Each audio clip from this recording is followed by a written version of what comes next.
hope I didn't embarrass you, because first of all, what I'd like to know is how comfortable you are with discussing your films and your career.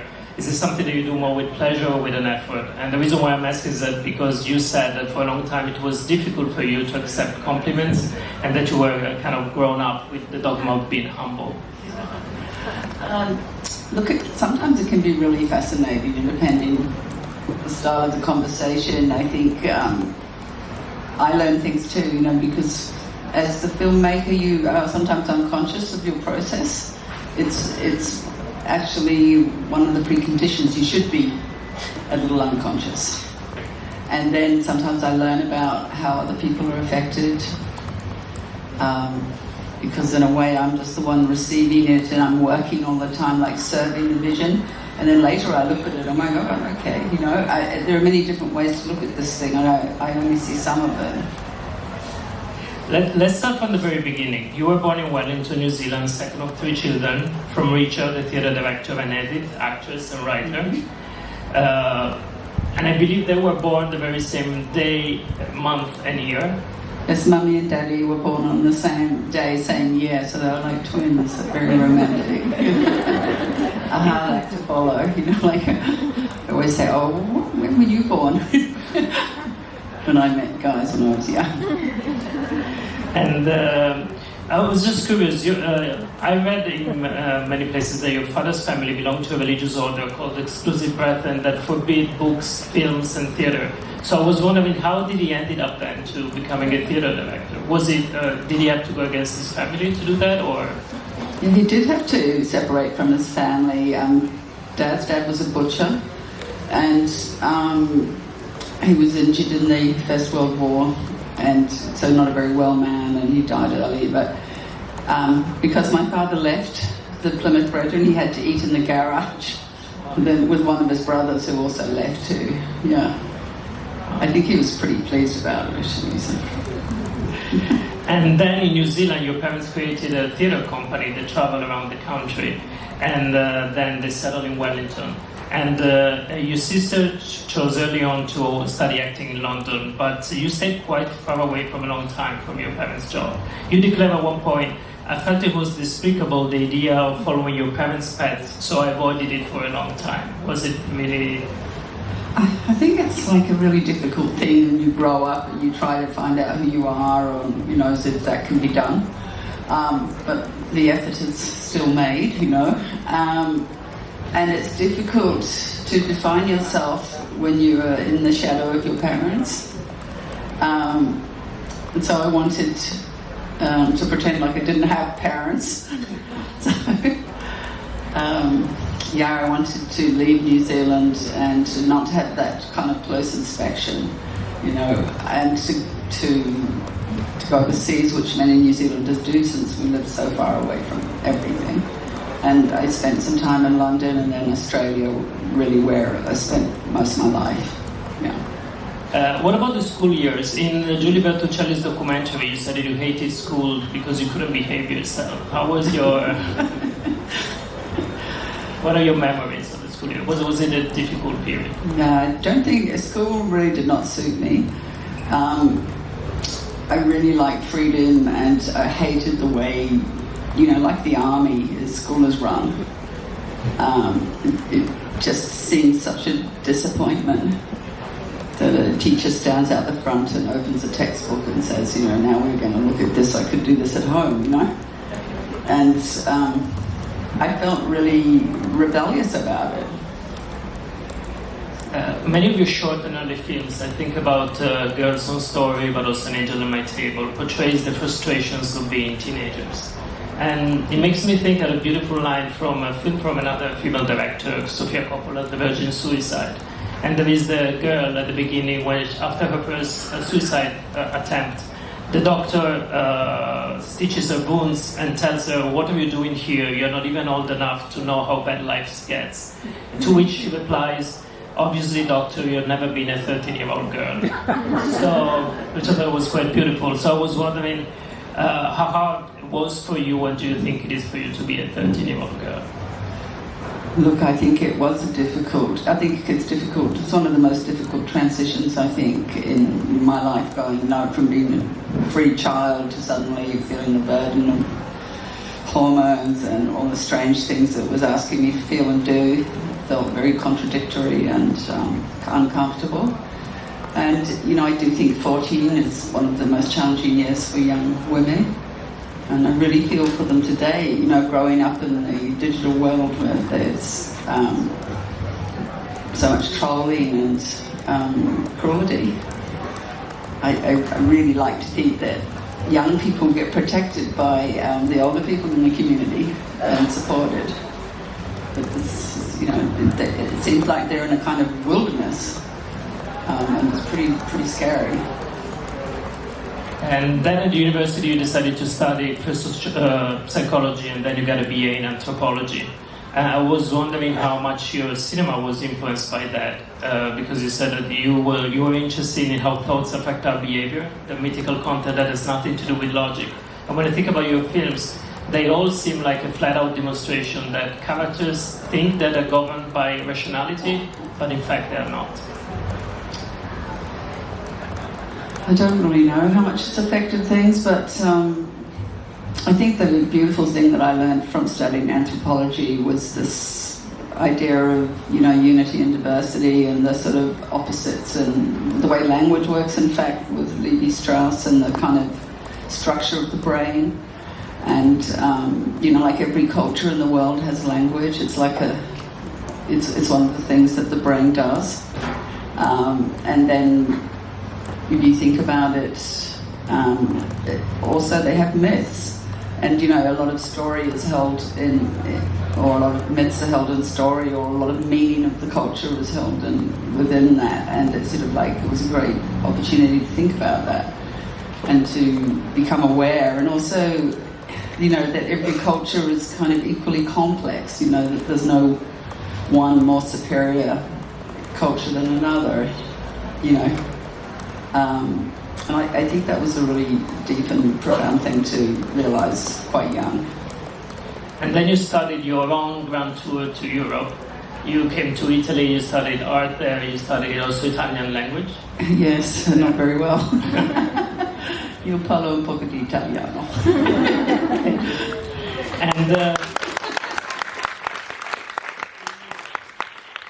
in many of your films, the characters make these trips. Like there is an angel at my table, she goes to Europe. In Portrait of a Lady, there is the grand tour, of course, and she comes to Europe. But also in the piano, there is a trip on the other side of the world, and even Holy Smoke when she goes to India. So how was that formative for you, and how was it important to feel foreigner and to live that experience abroad? Look, it was wonderful to travel abroad, but I also experienced quite a lot of loneliness being by myself and, away from my mum and dad, who I also really love. And I think the loneliness was also really helpful because it made me, I'm quite a sociable person, in fact, but it made me dig deeper into myself, and it sent me to the cinema.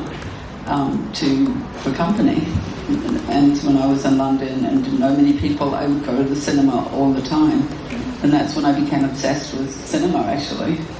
And I also was very ill a lot as a child, and the same thing happened, like I was very active kid, very good at running, jumping, all that sort of stuff, but having to be in bed for weeks on end, from the age of about 11, every year I seemed to get a collapsed lung or pneumonia or something like that. And I would be in bed alone for 6 weeks, and you start to have to entertain yourself and develop your imagination, or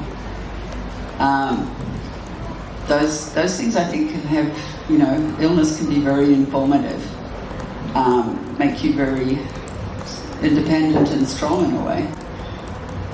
And then you moved back to Australia. You studied art.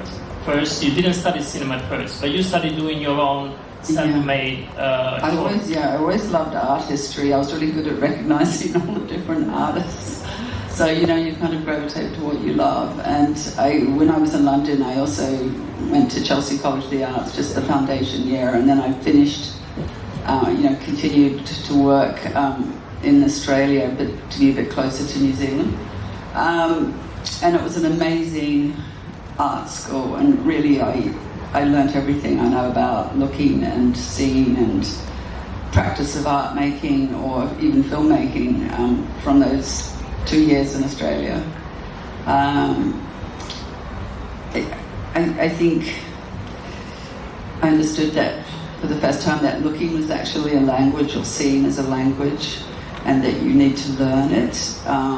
You have to learn it and you have to embody it so that you're not having to think about it or worry about it. It feels natural to you to understand how to read a frame, like how to put things within a frame and how they read, and just the whole sense of economy of vision, which is, a fundamental part of the art practice. And also to find who you are within that, like to find out your own self and being. And what I found out was that I'm a storyteller. I like to tell stories, and I ended up making little films at art school. You did Tissue, you did Eden. You said that you were totally self-taught. Yeah, they were pretty bad, I have to say. The best thing I can say about my early films was that I was extremely enthusiastic.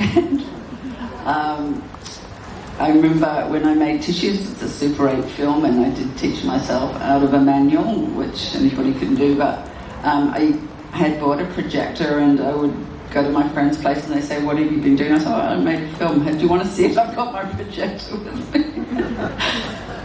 So, and you said you didn't know what a wide shot was. That's right. That's true. Maybe you people don't know what a wide shot is either. Basically, a wide shot is like a particular lens, which means that the way that everything looks is very distant, and is, on your iPhones, when you're on 1, 2, or 3, or 0.5, it's a 0.5. It's a wide shot. And I kept thinking, what are they talking about? The screen's all the same size, I just really didn't understand. And then when I realised there was this world of lenses, I got, oh my God, this is so complicated. I will never figure this out. And that's the last time I enjoyed filmmaking, Yeah, because in the documentary you said it was the beginning of my agony in filmmaking when I realized there were so many choices. Still to this day I feel exhausted by planning how to cover a scene. It's absolutely true, and I also talk to other filmmakers about it. How do you work out your coverage? The coverage means like where you're going to put the camera in the scene, and how you want the scene to unfold through the camera. And it's just such an endless headache, because you want to do the right thing for it, and maybe you've chosen a style and that's going to at least reduce the options a little bit. But nevertheless, like in my mind and on paper, I draw and I rehearse so many options for the possibility of, how to make this particular scene work best, and then the actors come in and they change everything. So yeah, that's the headache. Have I done my job well? And basically, what I try and do is just imagine it from every possible point of view within the style I've chosen, and then, close to the day, I go, okay, I'm going to do this one, and then things might change on set, and I go, well, it looks like I'll be doing that one. But I even think about what happens if it rains? I have to, imagine the scene now with everyone with umbrellas, or how we're going to manage this. And sometimes it's just, I'm just so stressed because I know there is no other way to do this scene but in beautiful sunshine in the evening. It has to look amazing, like in Power of the Dog when they're dancing on the top of the hill. And this is the sort of stress that filmmakers experience. And, you know, I say to my production team, you know, we need options for this day because, and they say, well, there aren't any options. This is your only chance to shoot this scene. No pressure. And I can't even think about it because that seems so hopeless. But and then we go and it's perfect, and you go, oh my God, you know, where the gods are with us. And then COVID happens, and the whole film is shut down. So you know,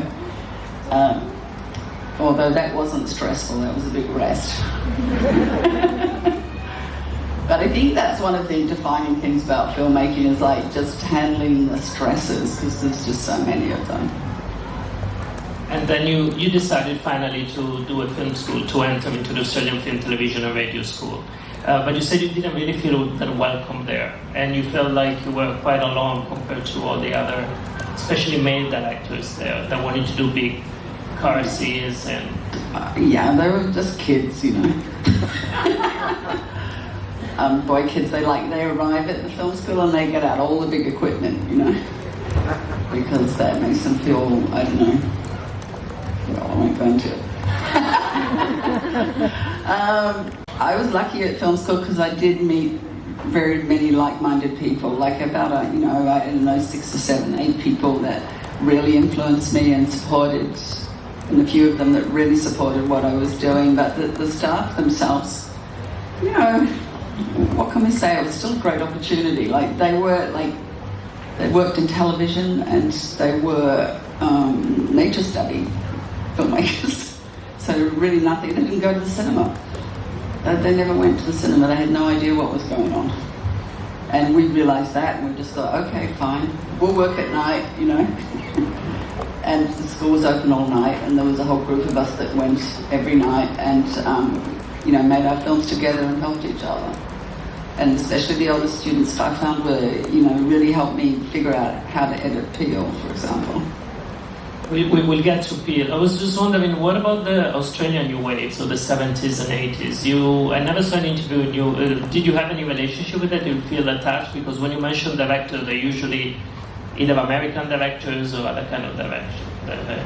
Well, I did really love Peter Weir and George Miller, and when Gillian Armstrong made My Brilliant Career, I thought, oh my God, they let women make films. That's incredible. Because up until that point, I really don't think there were, you know, any female directors working contemporaneously to myself. So, and she'd been to the film school too, and I thought she did a really good job, so I was really proud of her and happy. But, yeah, most of my inspiration came from the films I saw at the festivals, which were European or American.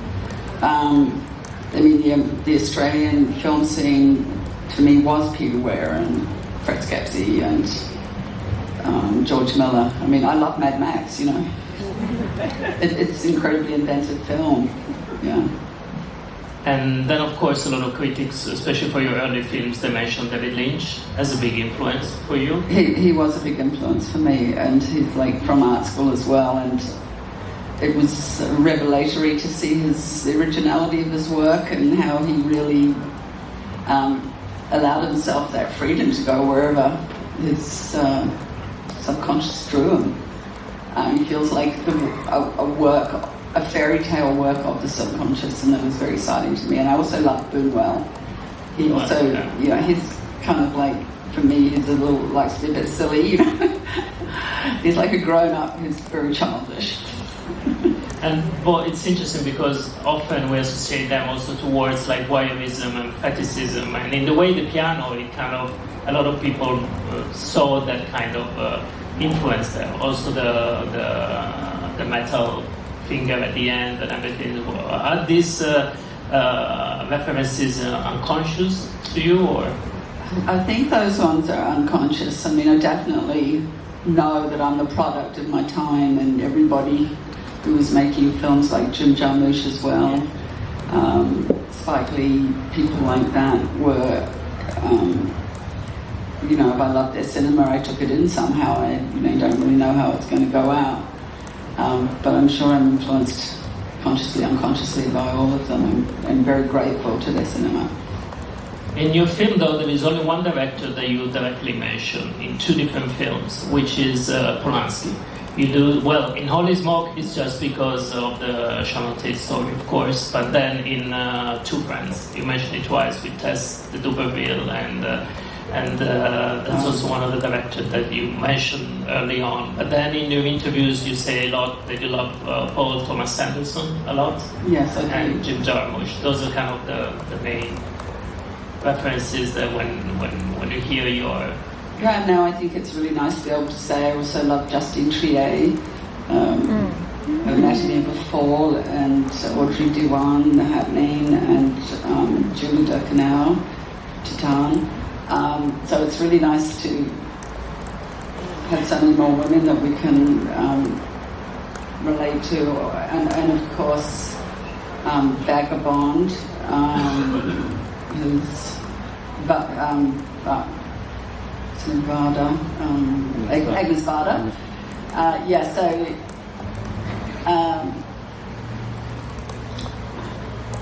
I mean, it's hard to make film without loving film, and probably one of my greatest inspirations is actually Coppola. You know, like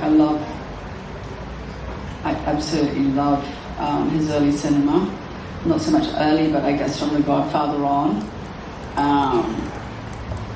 And Conversation and Apocalypse Now, like, you know, I think when you see a film early in your life, and I saw Apocalypse Now, I was like, oh my God, you know, this is just the most incredible brain and, you know, view of war. It really opened my eyes because, you know, like mostly you're going along seeing sort of what the government wants you to think about war, and you realise what chaos it is, what madness it is, and that, you know, that was so incredibly strong for me. Speaking of Apocalypse Now, let's go to your early shots and we'll go to the films. Peel, you said it was your Apocalypse Now in a way. That's right. You know, it's embarrassing to talk about, but it's a 9-minute film. But the stress of making it put me in hospital. And I was in hospital for like asthma complicated with bronchitis because I didn't know how to prepare beforehand. It was like one of the first films I made on 16mm, and it was extremely difficult for me because I didn't, you know, like I'd prepare for one day and I'd realise, oh, we're shooting the next day, and then I'd stay up all night, you know, with no sleep whatsoever, and start the next day because, you know, God, I've got to shoot something. And in this manner, I got myself into hospital, but I finished the film. Mm-hmm. And it was a real painful lesson because I thought, God, if this is only a 9-minute film, how can I have a film career? It's like crazy. What if anybody finds out? And your teacher told you to throw it away. Look, to be honest, you know, I'm very grateful to that teacher because he saw a very early assembly of it. And you know, like very often the people have been really cruel to you and very helpful as well. He wasn't being cruel, he was trying to be sensible. But you think, like, why can't he see what I see, you know? And then the challenge for me was to try and understand, you know, why I can see something in the material that he can't see anything in. And, you know, I reduced the film that was probably at that time about 16 minutes to 9 minutes, so that's quite, you know, that's quite a cut. And I just worked on it with that issue and that problem, and that's why I call it my Apocalypse Now. Like, I did discover how to edit, I did discover how to be economic with the film making, and that you can put dialogue over the top of people's heads and, you know, the back of the head. And I just remember one student saying to me, I'll be saying like, oh, what am I going to do? The way the guy says this line is so bad. And she said, oh yes, but you know, there's a really beautiful shot of the back of his head. She said, that's a really strong shot. You can put anything there. And I'm like, oh, okay. I know this sounds so basic, but you have to learn sometime, somewhere, these tricks of, well, not tricks, but how to work with material, how to dig in deeply and to start to be able to understand and manipulate it. And really I learned everything about editing, and I think I'm really good at editing. It's one of my, of course working with a good editor, but working with finding new possibilities, in what we call the valley of delusion. Oh, let's try this idea, this is going to work. No, let's try this idea, this is going to work. No.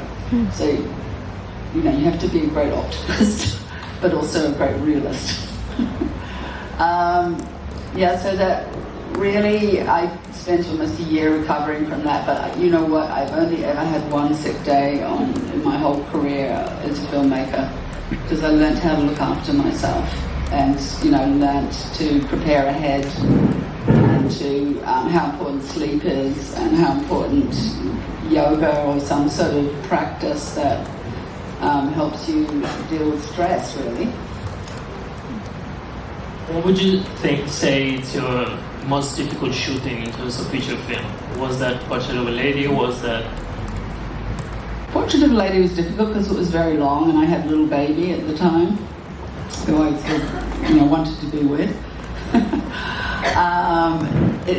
The shoot was about 16 weeks for some reason. I think we were travelling through Europe, so it was very long, and in the middle of it felt depressed, weighed down by it, but I also really loved it. We'll go to that because it's one of my favorites, but Peel, then you ended up winning as best film in Cannes, and you weren't even there to retrieve the award, that you didn't pick it up. No. Pierre Ission, I don't know if you people know him, he was like the guy that discovered me and brought my films to Cannes and really has nurtured my career and supported it. Wonderful human who's just a great cinephile. I don't think people are like that, maybe you, but they're rare. And he was very tender with me, never trying to force his opinions, and aware how to leave space for an artist, very unique man, gender blind, just treated me and everybody the same way, or he had also rages about some filmmakers that he didn't like, and it seemed like, I don't know, I never understood. But towards me he was super kind, and he had brought my films in a group, the shorts, to Cannes in the On-Set and Regard department, and one was in competition. And I think he thought maybe I hadn't won anything or whatever, so that he would take me out for dinner up into the hills. So I wouldn't have to sit through the prize giving and have a, bad experience. So I obviously thought I was taking me to dinner because he knows I haven't won anything. And I thought, oh, that's whatever, okay. And when we got back and we were walking along the Croisette, which is a sort of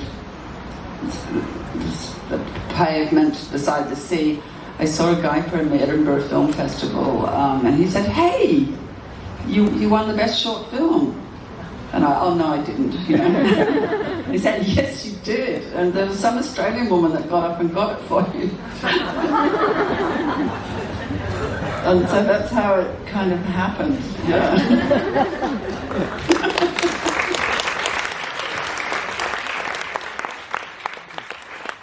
I heard that Gilles Jacob told the Australian Film Commission to give you a lot of money for your feature film so that you could go back to Cannes after 2 years. You went back after 3 years with Sweetie. Yes, well, they didn't listen to him. And they did say, "Oh yes, come back with your feature film idea," and I did, and it was Sweetie, and they went, "This is ridiculous. This is a terrible film, we don't want to fund it. You can't see the point, no one will like it." And in some ways they were right. Many people found it hard to understand. So weirdly, the funding for that film came from just some guys that were in the industry trying to avoid tax, had no interest in my cinema whatsoever, and I was sent to Melbourne to meet them. They said, "Hello, we believe this is supposed to be a comedy. What's funny about it? We can't see anything funny." And I said, "Oh well, you can't really explain humour." And then they said, "So what is it? We haven't got the time to read it, So I started off trying to explain it, and then I saw them looking very glazed-eyed, so I just said, and that's it, and I was so grateful that it was this like, 2-minute version of the story. And then they said, listen, we've got some people coming in to show us office chairs. Would you like to help us choose some? And I thought, oh well, okay. So we all, 3 of us, got up and we tried the chairs. I think this is a good one, moving around. And then one of them brought the other one out of the room, and I was still busy trying the chairs, And he came back and he said, oh, we've decided to fund a film. And I said, really? I said, but you haven't even read it. And he said, it doesn't matter.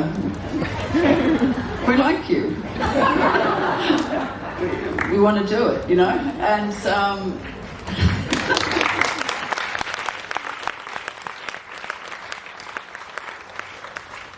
and so I guess I tell this story because it is so interesting about how funding finally does happen. It's often not at all where you expected it. People make these decisions, they weigh them up too carefully. No one would ever fund a feature film. So people like these 2 dudes just seem to do it just for the fun of it, just for the heck of it. I mean, it was only $1 million. I guess $1 million is a lot, though. Yeah. The film was not well received in Cannes. An Italian critic wrote... Well, hang on a second. I'm getting there. An Italian critic wrote that I thought it was pretty nice. As the end credits were running, we festival critics were puzzled and torn by a doubt. Either this was the ox of the century or a pure, uncut gem that revealed a new incredible talent. I went for the latter option, but many hated it. So, how did you deal with the reaction? Well, let me just say that Vincent Canby from the New York Times loved the film. And I'm a bit of a snob, so that mattered to me. And I did realise that it was a little bit like people were booing, that was true, and people were cheering, and that was true. And it was very uncomfortable because when you're a young filmmaker, you just, you make a short film, everyone goes, yay, it's fantastic. And there's no real critical comment, So this was the first time, and it was very hard for me. As I think also, as this is going to sound bad, but as a woman, you're not used to the rough and tumble of rough feedback. And I honestly think if I wasn't already in pre-production on An Angel at My Table, I might have given up then. These people are being mean to me, But I think the experience of having a film that some people really hated was painful. But at the same time, I have ended up having a long career, and my mantra has been I'm just going to keep going. If someone's going to fund me and I've got an idea I want to do, I will keep going. And at a certain point in my career, I've sort of outlasted my critics. They go her again, oh no, crusher, and then finally they go, her again? That's amazing. But I think that's also because the film breaks so many rules. I mean, even the title the character of the title comes after 30 minutes. So both in terms of the narrative and also about the framing, you break so many rules. And so could that be also one of the reasons why? I guess, did you do it intentionally or? Look, when you have you make your first film, I think you have a duty to be as much yourself as you can be. And you don't have to, parody the other films. I love when first films are energetically different. And this was what Sweeney was supposed to be, a different vision. Definitely my vision, and the cinematographer Sally Bongers and I had been working together at the film school. So we were, 2 young women making our thing.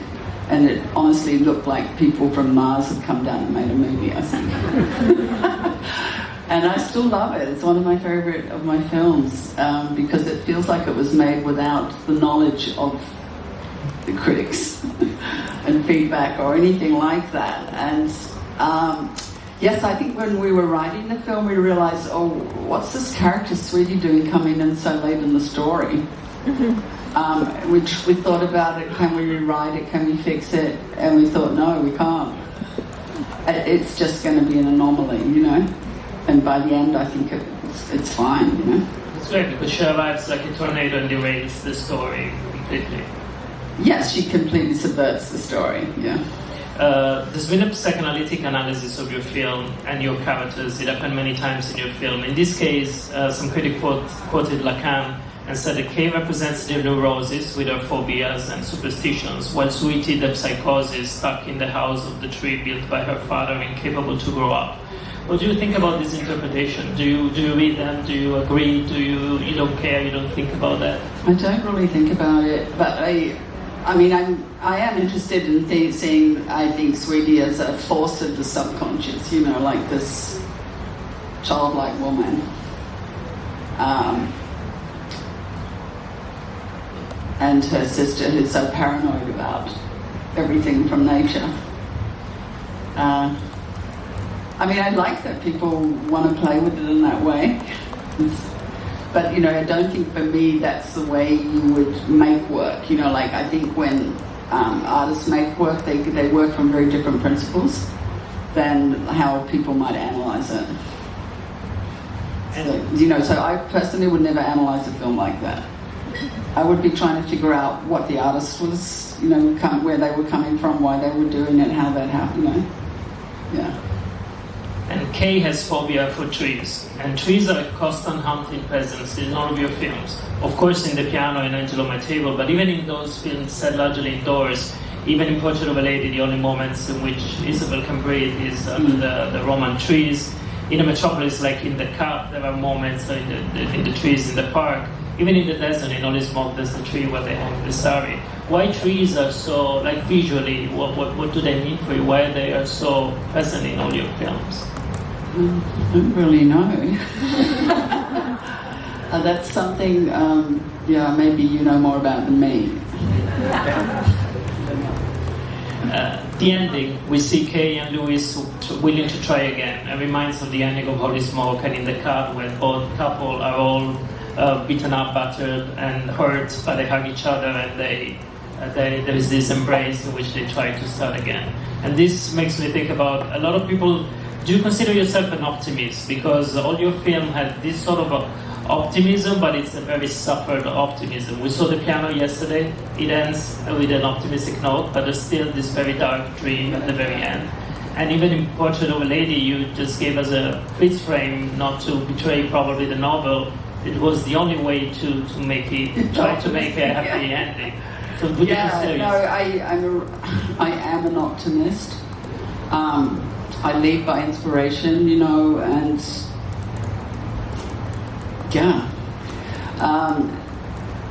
I don't think that makes you a philosopher to be an optimist, but it's just my personality to, you know, as even a child, to get up and want to play, you know, like to have a game, to do something, to think about something. And sometimes I have to rein it in, you know, because things really are not optimistic, or you just have to sit sometimes with a problem, you know, that's bad or difficult, you know, so I had to try to rein my optimism in. And sometimes I get depressed too. It's true.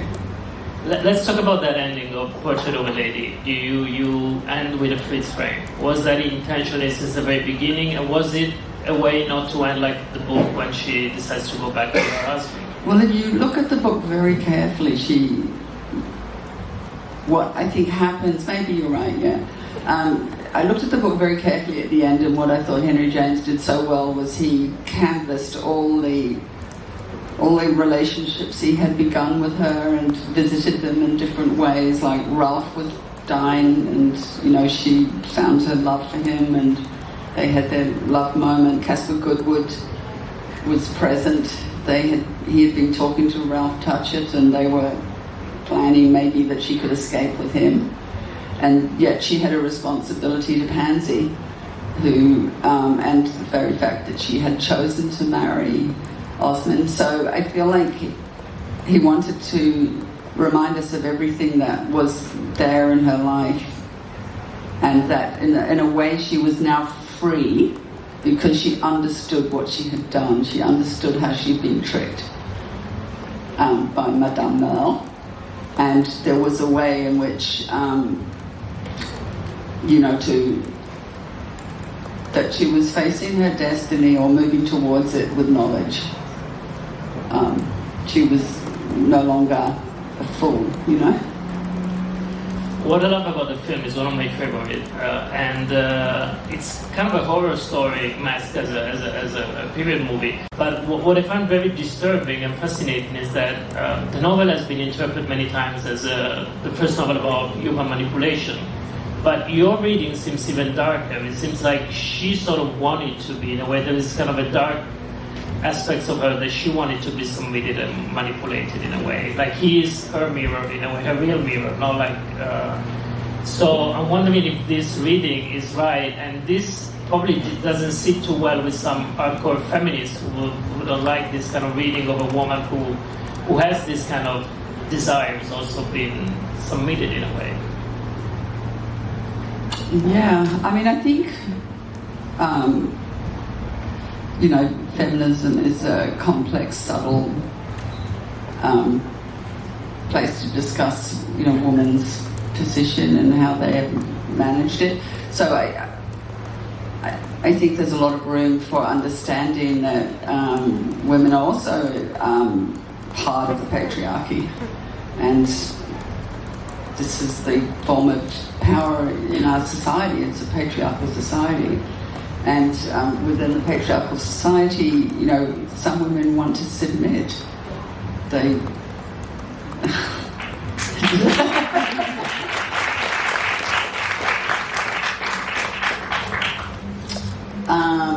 and there is, I think, it's complicated, and certainly she made that mistake. I think she saw it was a mistake by the end, that she had thought he was a clever, intriguing, powerful man, and therefore she should submit. And by the time the book is finished, she realised he was a manipulative snake,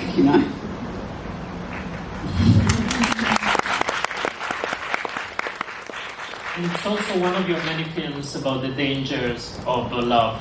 Yeah. And the film, there is Osmond declares to her in a catacomb. I think in the film it's in a salon, but you do it in a catacomb. But when he says I'm desperately in love with you, then we see this skull on the wall and we talk to her. It's love and death. Yeah, I mean those words, I'm desperately in love with you. Like that's the romantic dream for the princesses of our world, or the princess inside all of us girls that we're brought up with, that it's what we want. And I don't know, desperately in love. It's a funny word, isn't it? But I think that is, Osmond. Henry James has written a brilliant book, and he understands female psychology so well. All psychology really well. It's hard to think of a woman that could do as well as he did with Isabel Archer, and I love that, the power of the imagination can go anywhere. It can go in, for me to think about a man's psychology, or for a man to think about a woman's psychology. Now I can't remember what you asked. No, about how there is this kind of equation between love and death. That will come back, of course, in The Cut and in some of your films, like sex and love as a danger, as a risk. I didn't know, because I sort of think love's just the best thing ever.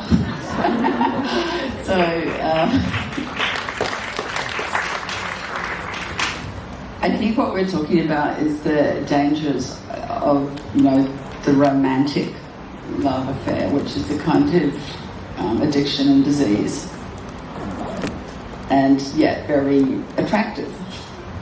But I don't think it's real love. Let's go back to the piano, because we skipped that and we saw that last night. And, by the way, it was a phenomenal gift to be able to watch it in that second hand. I think many of you saw it. Thank you.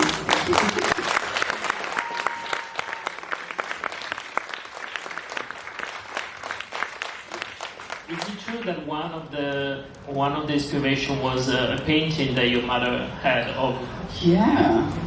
Rousseau, the woman with Yes. this Victorian clothes. Yes. In a, Yeah, and here's an example of how my illnesses worked for me. I was allowed to stay, you know, to sit in my mother's bed because I had sick of my own little room. And on the wall there was a painting of Rousseau with a woman in Victorian dress in the middle of the woods. And I remember just looking at that and just being fascinated by what she was doing there. And when it came to thinking about the piano, that was one of the images, you know, like I would have been about 10 or 9 or 10 then. One of the images that I used to sell the story for the financiers. That little painting by Rousseau. I mean, I think it tells about civilization and nature, you know. And with the piano, you got to work for the first time with Harvey Keitel. You do it also in Holy Smoke. I think that is that film proves how you. I would like to know how you work on your casting, because you make these choices that after the fact they look fantastic, but when you think beforehand, I think everybody would be so surprised at the idea of seeing Harvey Keitel in that role, or even Holly Hunter coming from, you know, she was filmed for Broadcast News in that role. But that can be said also for Nicole Kidman in Portrait of a Lady, or Meg Ryan in The Cut. So what makes you click and choose these actors that are not the most obvious choice for the role? Same can be said for Cumberbatch too. Well, it's such a difficult thing, casting and imagining the people, the actors and the roles, and you have to do it way before you know the film very well, but you know, like you're casting the film weeks before you started in pre-production.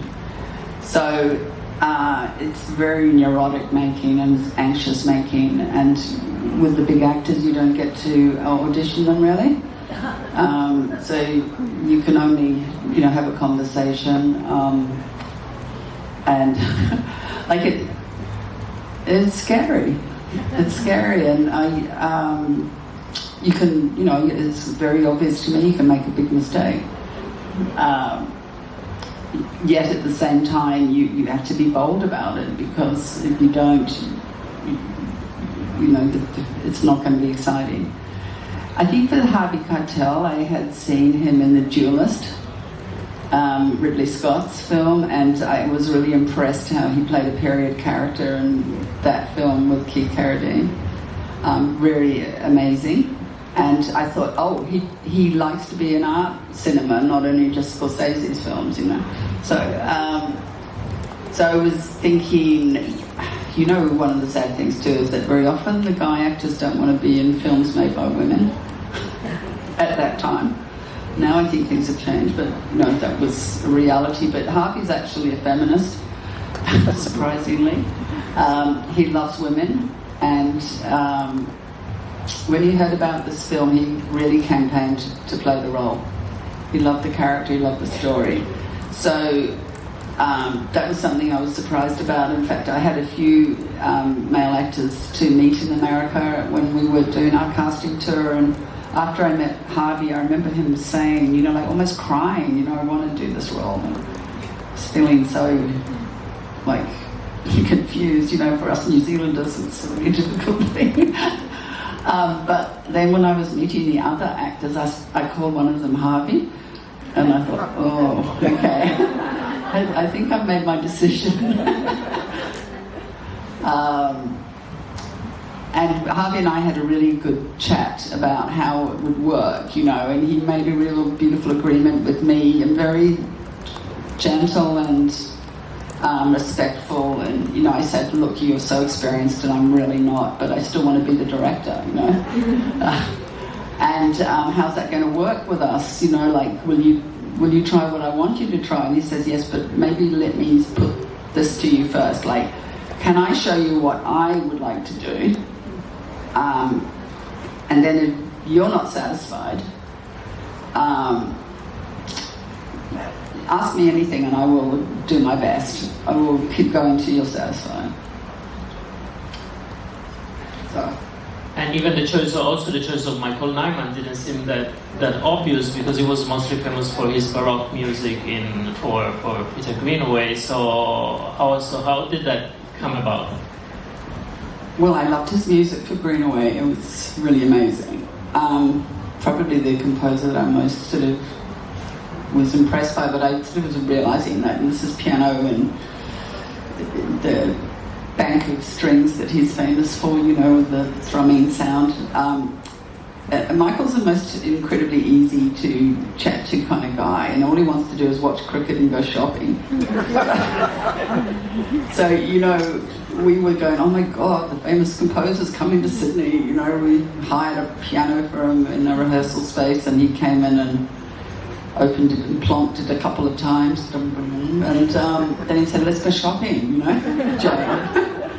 And then wanted to talk about Neighbours. And then finally at the end of his stay, I said, well, do you think we should talk about the film, you know? And he said, oh, yes. I think, you know, what I'm going to do is I'm going to do some research and find some Scottish tunes, and then we're going to work with them as the bass. And I'm, oh, that's a brilliant idea. I love it. Okay, let's do it. But Michael, do you think you could do it differently than you normally do the music? You know, with that dun dun dun, you know? And he said, but Jane, that's my signature. And I said, well, do you think you could sign another way?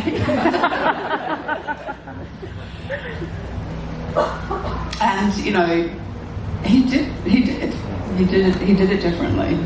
And he did it magnificently, and it was beautiful to hear his music come through.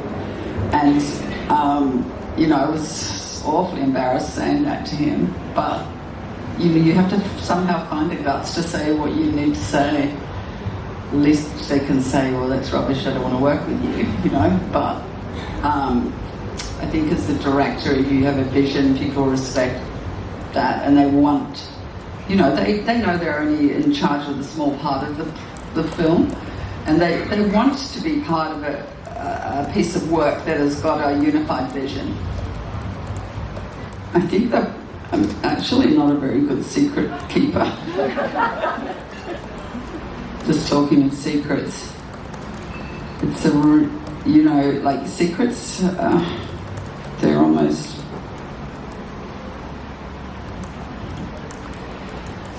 It's so confusing to know things and not share them, you know? But sometimes you have to keep them for reasons to protect people. Or myself.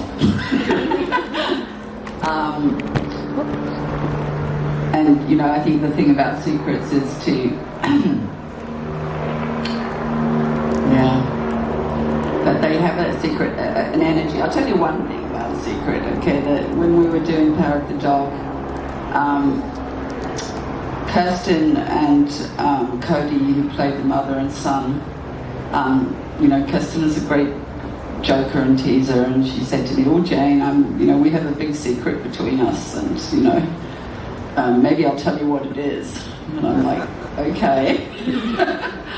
Then she told me that her and Cody had decided that she knew that Cody had killed her husband, the first husband. And I was like, really? Okay, if it works for you guys, you know. And I could see how that power of that secret kept a connection between them, even though obviously it wasn't true in the story. And yet sometimes for actors, for them to have a secret gives them this energy that can be very helpful. So if you find a good secret, like I think, you know, Kirsten found with Cody, it you know, is maybe stronger than the sort of, you know, so-called positive secrets that they could have had.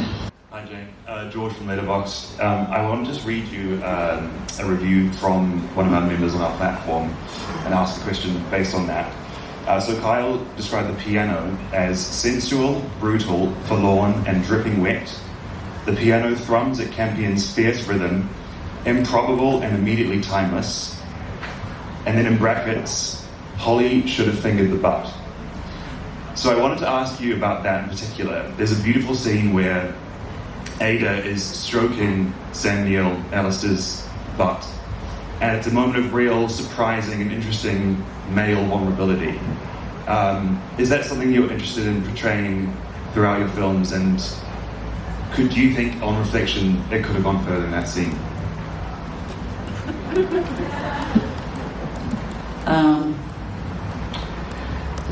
Well, no, I didn't think about that. Finger in the butt, no.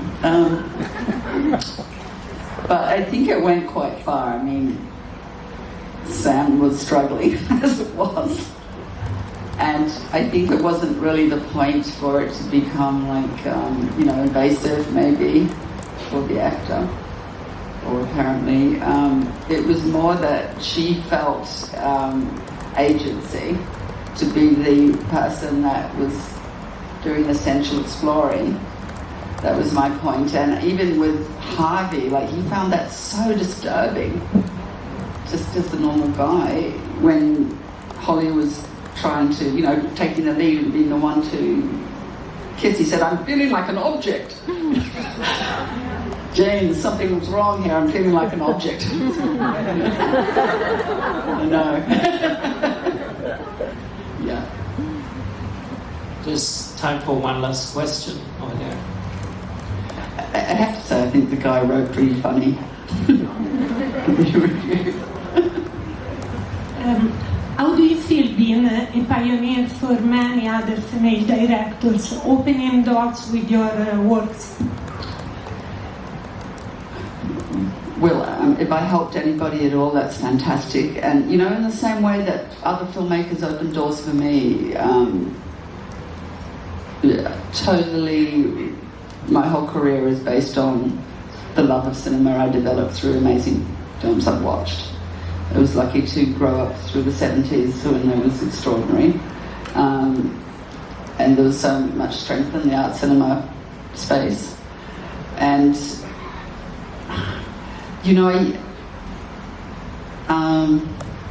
I feel I can't take much credit for it, because these women have got their own energy, they're coming up, they want to do their thing, and share it in a vein, just like, Julian Armstrong was for me, like, oh, you can do it, then I'm super happy.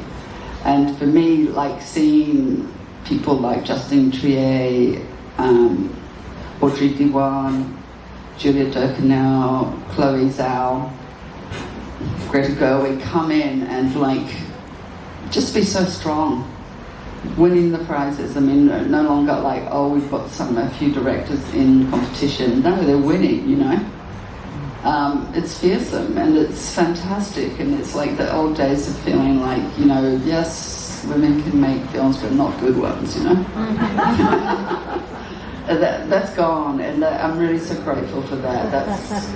That always felt like a real, nasty trap, just to be sort of in some gutter somewhere.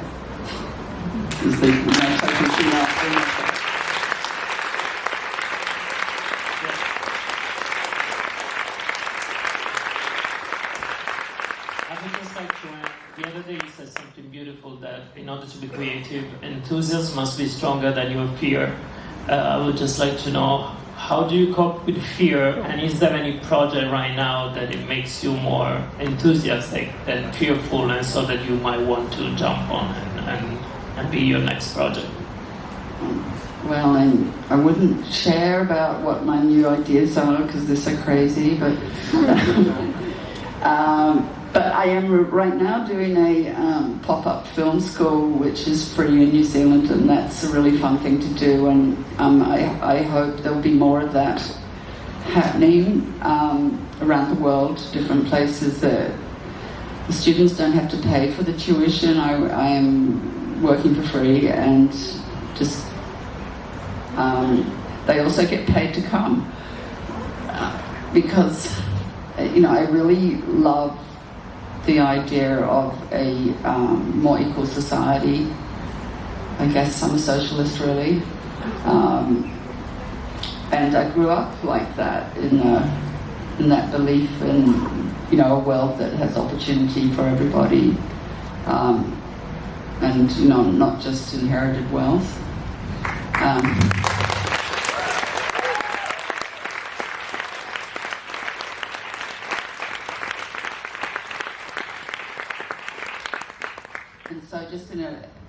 also because this is what I received. It was the greatest gift, you know, from the Gough Whitlam government in Australia. It was the time of enlightenment where education was free. And when we were at film school, we were paid a little stipend to go, and we were given, you know, thousands of dollars to make our movies. And I know I would never have had this career without that opportunity, so I can understand how important it is for young people to be given faith and trust and some money, you know, opportunity to be together and make stuff. And so that's a project like, oh, you know, am I a teacher? I don't know, let's see, you know. But I'm very enthusiastic for the idea. I managed to convince Netflix to pay for it. And I'm super grateful that they did, and so is everybody who's involved with it, because we do, I think we have made a little community, you know, and it feels so positive. We just, you know, wish there was more of it. Thank you very much.